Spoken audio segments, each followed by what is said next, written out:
So this week's word of the week is based on quite a few different words, and as you can see, there's a bit of a pattern emerging with different vowel sounds within those words, and that's the main thing we'll be looking at today.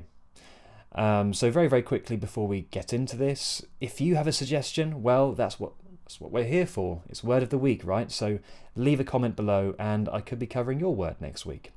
So starting off, let's look at these three words as a starting point. And I guess one thing to point out is the spellings. The spellings are really confusing, especially the one in the middle.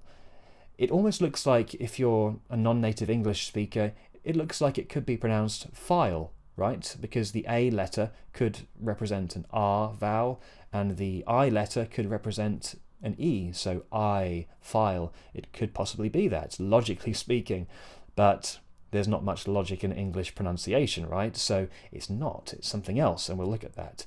So, I mean, the main point is, though, is to completely ignore the spellings, yeah?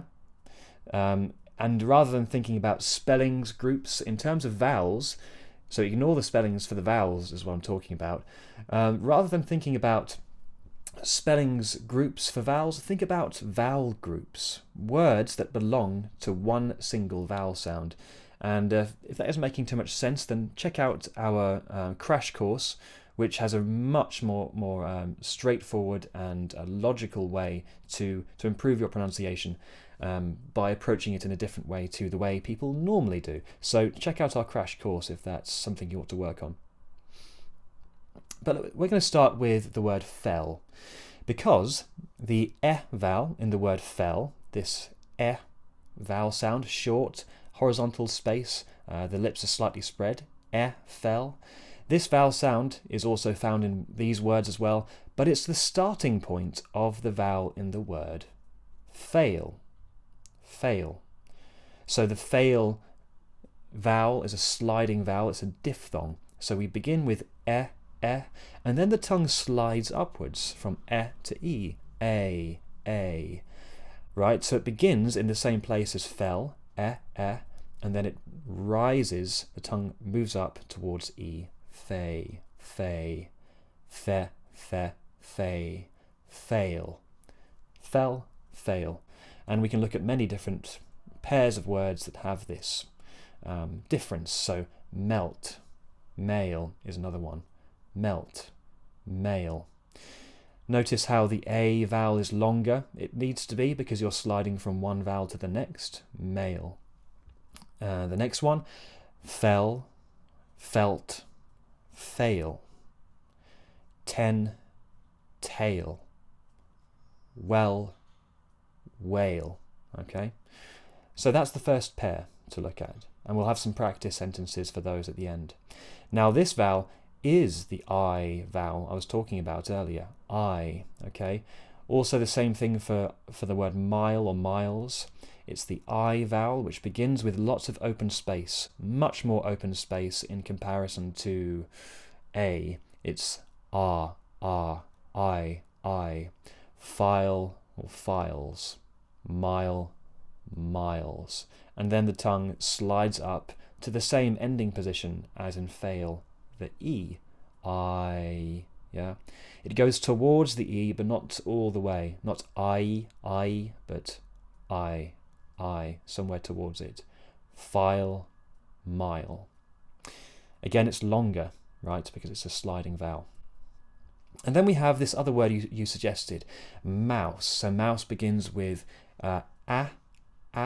which is the trap vowel, like in the word and then the lips round, they slide, just like in the word now, yeah? Mouse, ow, now. Also cloud, ow. Okay, so think about the horizontal space and then the lips round towards the end. Okay, so looking at all of these words, one more thing we could observe is the fact that she has included lots and lots of L's. So in fact, all of these contain what's called a dark L.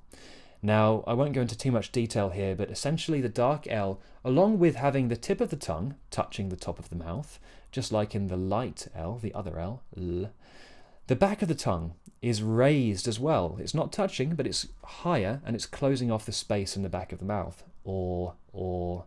and that does have a bit of an impact on the vowel that comes before it. So mel, melt, male, for example. Felt, fail, yeah? Rather than melt, which is the light L. The dark L is written like this phonetically, but usually in a transcription, in a dictionary, you'll just see it written like that, just with the just the L, right? The L letter.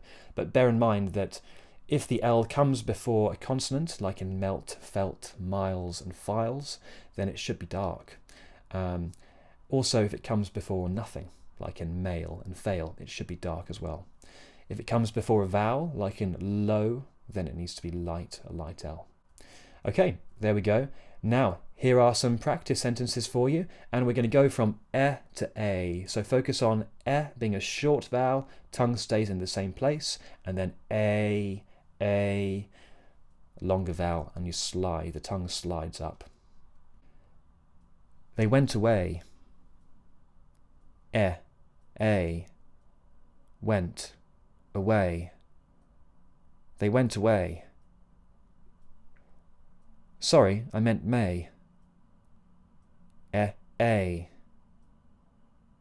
meant may. Then stay. A, then stay.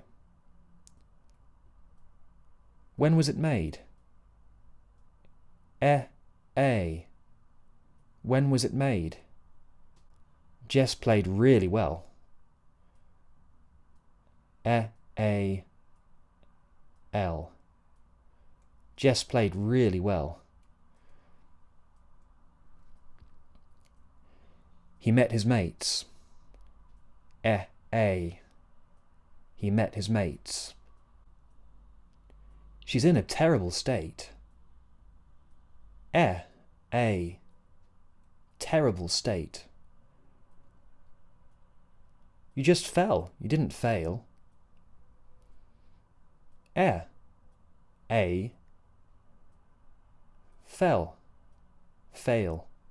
So there we go, there is your word of the week. Now look, if you have a tricky word, tricky phrase, then leave a comment below. But otherwise, if you want some personal help with your tricky words and phrases every week, in a live lesson perhaps, then well, that's exactly what we're doing. We're starting something called the Masterclass very soon, and we'll be helping people like you with your tricky words and phrases every week, guiding you through them, answering all your questions, and maybe even giving you a chance to have a live coaching session, a mini coaching session, one-to-one with us to help you with it.